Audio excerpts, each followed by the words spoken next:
Yes, my friend, thank you for coming. It's an honor to operate for varicocele, a doctor.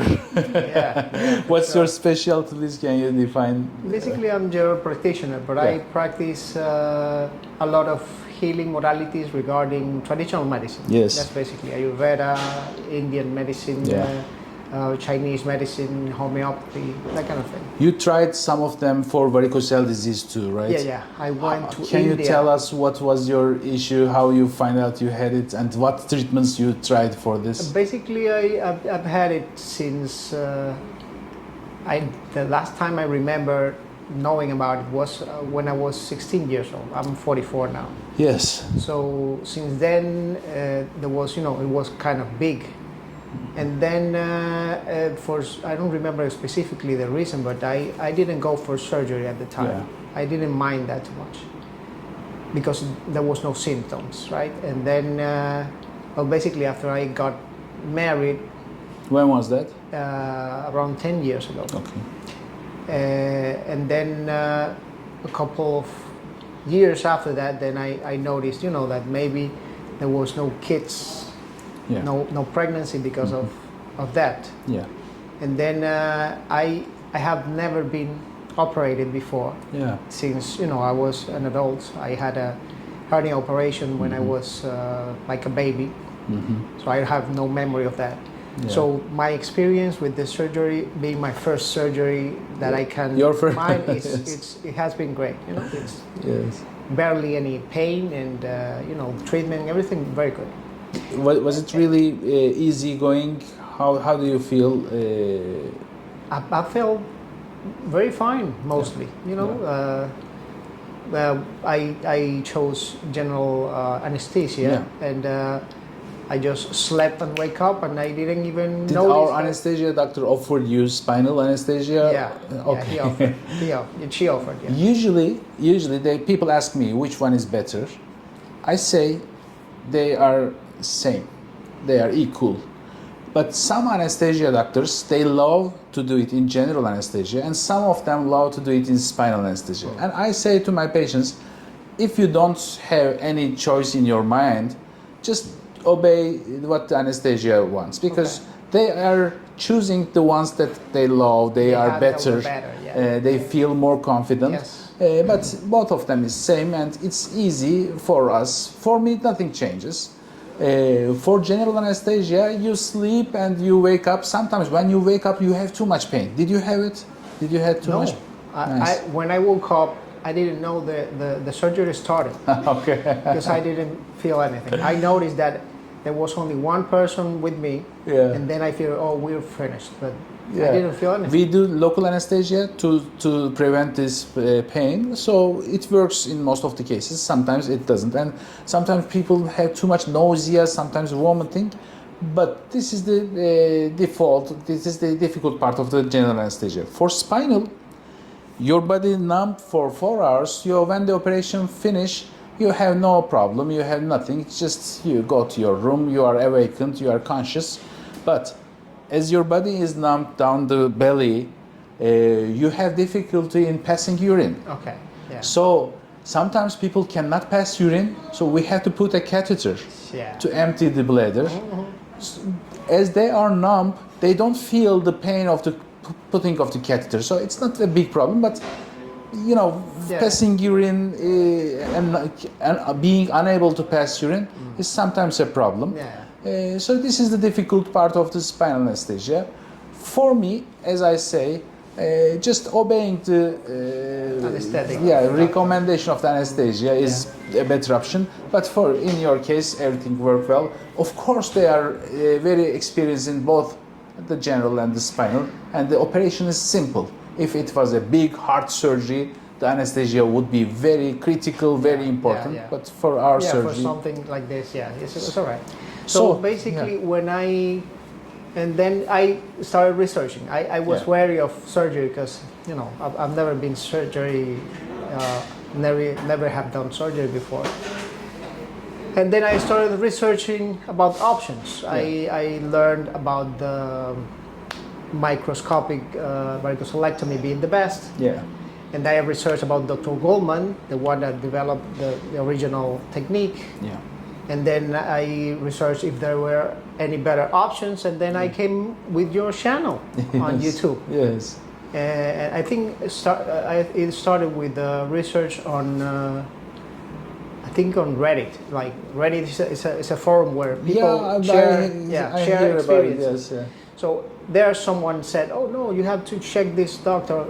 And I found your channel, and then I saw all the surgeries you have there at the time. Yes. That was in 2023, I think, the first time. 2 years before. Yeah. Okay. So in 2023. And then so you make decisions very quickly. I see that. yeah, no, and then I saw all your videos, and then I researched, the literature, PubMed, and everything regarding the operation and benefits, and and complications, whatever. And then everything that you explain in some of the videos, explaining the difference of the traditional technique with your technique, made complete sense to me. You know, and me being a doctor, I understood everything perfectly. Yeah. So this is the way I wanted to do really, to be honest, the main point, we are educated in the classic way of doing the procedure, and then the microscope came.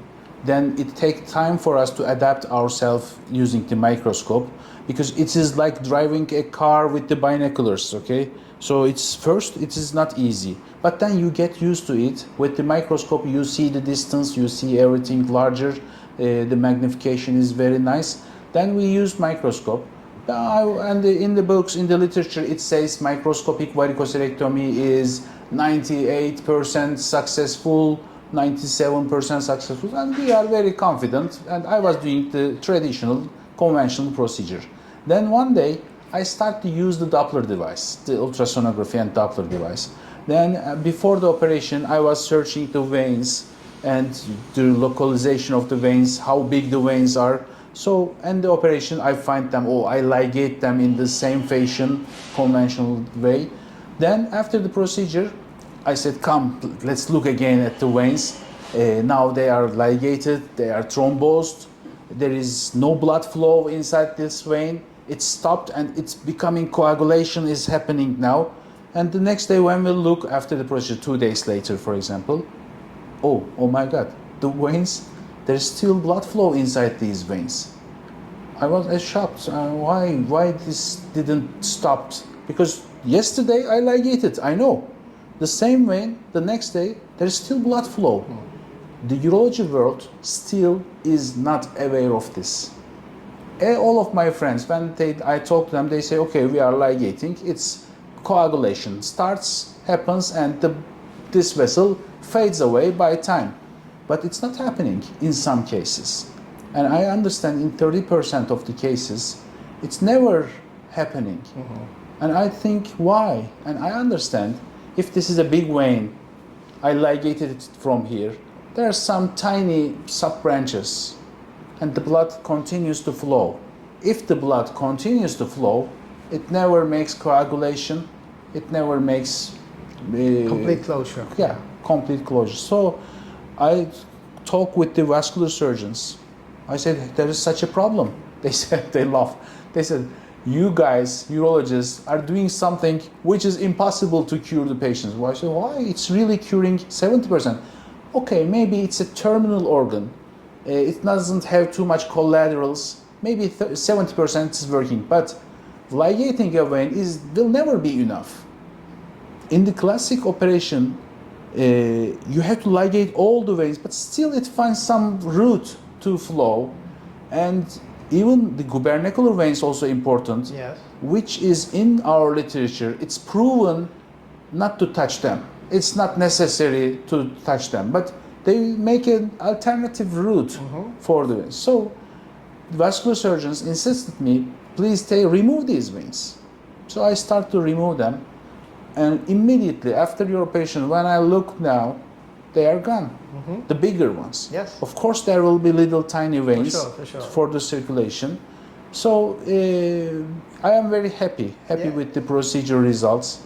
And it's really working nicely. Yeah, and you explained that in one of the videos, and it makes complete sense from the vascular perspective. And I did research also on the vascular surgeons literature on on anastomosis. Yeah. And it made sense too. So it's a very thoughtful way of approaching it. Yeah. This Doppler device, ultrasonography, make me understand this. But in our education, we are educated, do a physical examination, and send the patient to radiologist. Okay, I respect my radiology fellows, but I need to see before the operation, the locations, the bigger. Sometimes I see big veins in the examination. When I go to operation, there is no big veins. They are, because the operation is in laying down position. Then I say, please tilt the table. And they tilt the table, the veins get large. Because I know there will be a vein inside. I see it previously. So previously we were saying, oh, this guy has not too much varicocele. But when you go back and search his reports, he may have large veins. So just before the operation, 1 day or 2 days before the operation, I search the veins, I take pictures. In the procedure, I know what will I see inside. Ultrasonography is important. Every urologist, if he's especially dealing with varicocele, should have it. In the United States, there are searches. Only 10 to 12% of the urologists dealing with andrology is using self-ultrasonography. But it is really needed. And the Doppler device we use in the operation, it's also important. We have to spare the arteries. In our education, it's taught to us, you look with microscope, you will see the artery. Okay, this is all. But sometimes you see the artery, sometimes you don't see it. There is no pulsation. You ask the anesthesia team to increase the blood pressure. To make it they more give obvious. Some epinephrine, which is not a good Not idea. bad, yeah. So, but with the Doppler device, it's also a good device we use in the procedure. So, but for me, the best part, the most important part, we are only focused on this disease, and doing a procedure too much improves you, makes your hand hot, fresh. Technique improves a lot. So this is the main advantage, I think. That's great. That's right. And basically, I want to add that for anyone that considers coming here, with you, I think it's for me, because I did many days of research of everything, and I will advise them to Thank you. To how to many go, days to come is to enough to spare? It's 1 week is good.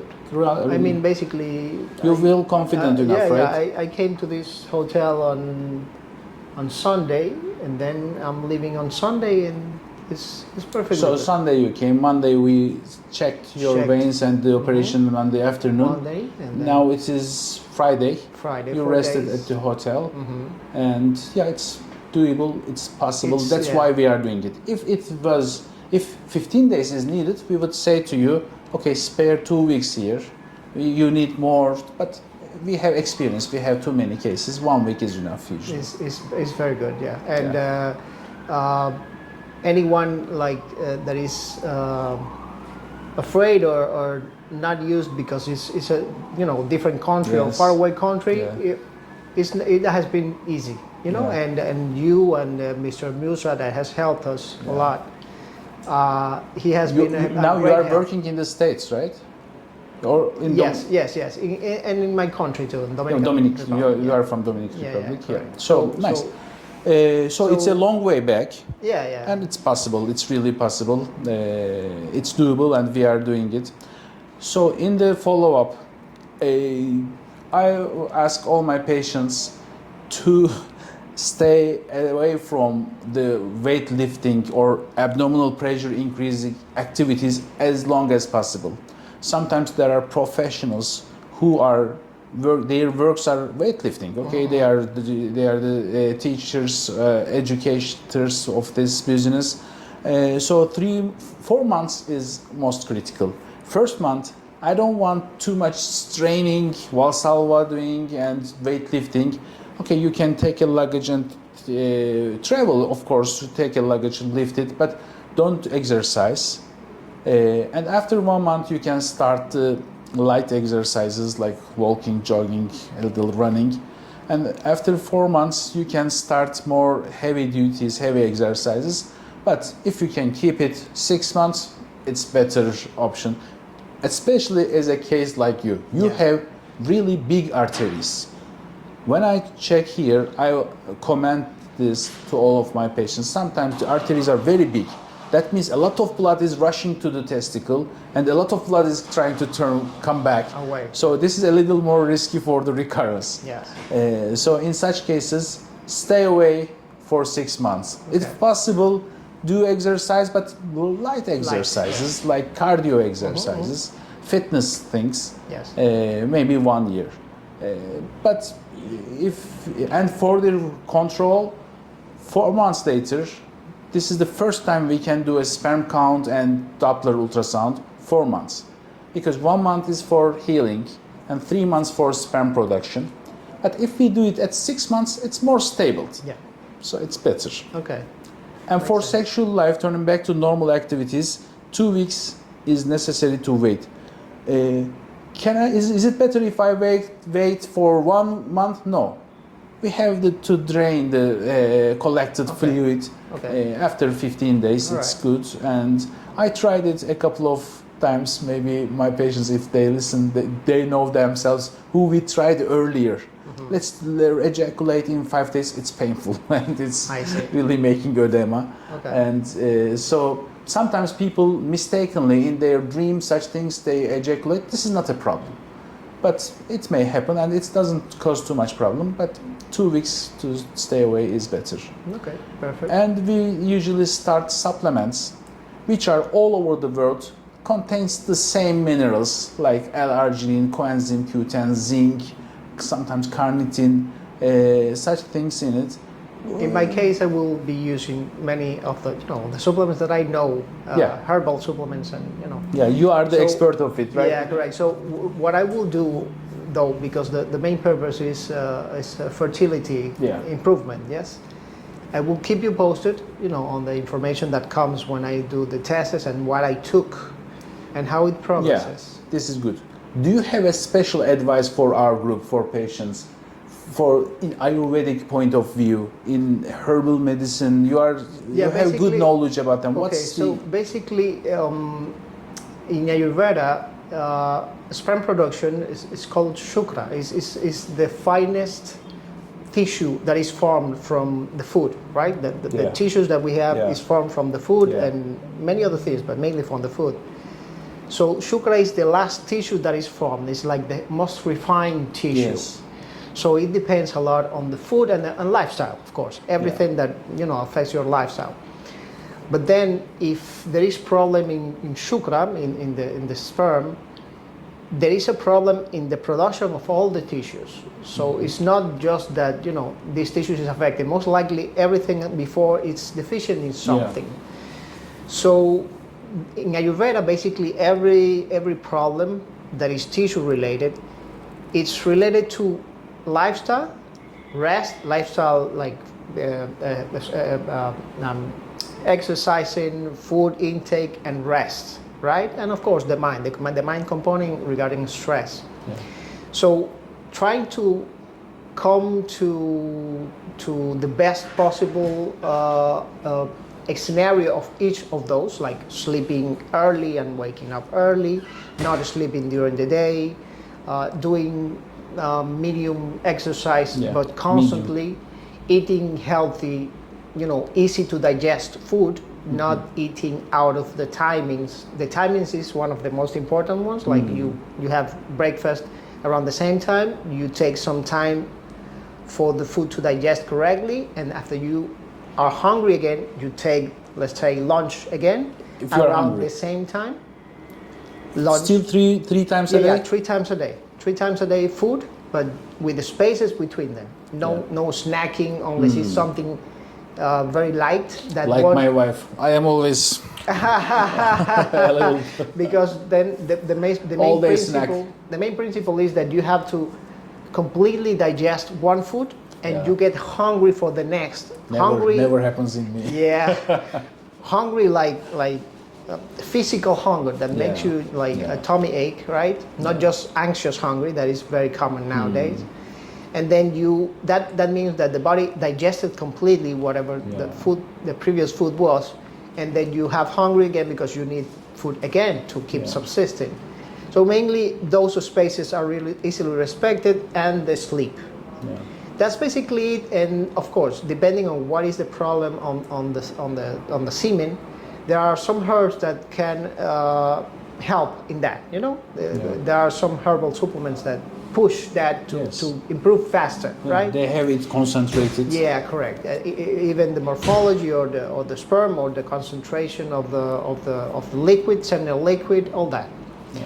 And but I will be more specific. You know, when passing my experience to you. Really deeply believe on those things will help. Really very important. The lifestyle, the food. But we have no profession on this. We are not educated for this. We have no knowledge on this. And we are dealing with our business all day and very weak at these points. So, really people need advices on this. You are the professional of it, and I'm sure you will solve your own problems. Hopefully, if God willing. You know, because everything is God willing. So, basically, I recommend your practice very much. What do you recommend for the patients, for the people listening to this? How can you find some way to live better, to have better food? How can you find out some solutions for this? Well, it depends on what is the issue of the person. If it's, let's say, preventive, basically Ayurveda and our traditional medicine recommend mostly a lot of vegetarian food, and not so much meat. That depends on the person, and on the culture. So it's better for them to make some research on the Ayurvedic way of living, for example? Basically, of all the natural health practices around the world that we have studied, Ayurvedic is the most comprehensive. It really covers the whole scope of problems and situations that can help improve tissue, mind. And things like yoga or such things, what do you think? Basically, there are many yoga practices and positions that could help even with this. With improving the blood flow or improving the outflow. It's very good for anything of that. So I'm sure you tried all of these before the surgery, right? So basically, I went to India, to one of my school hospitals in India of Ayurveda, and I dealt with one of the best doctors there, a female doctor that had 40 years experience. And I went through a basically 3-week process, regarding food, rest, yoga, and physical therapies, where they apply herbal medicine to you every day throughout the 21 days. That's called panchakarma. It's like a very, is the most powerful treatment of Ayurveda, and purgation and cleansing therapies. Well, basically, they said we're going to do this, but because of the size of the varicocele, most likely you will need anyways. And before we started the treatment, we did semen analysis, and after, and there was no change. The varicocele was. It had to be operated on. I believe all of them must be combination. A combination must be in all of the treatments, because in such a case like you with a huge veins, it may be impossible for them to cure without curing the anatomical problem. The anatomical part. Just curing the anatomical problem, I know. It is not enough in some patients.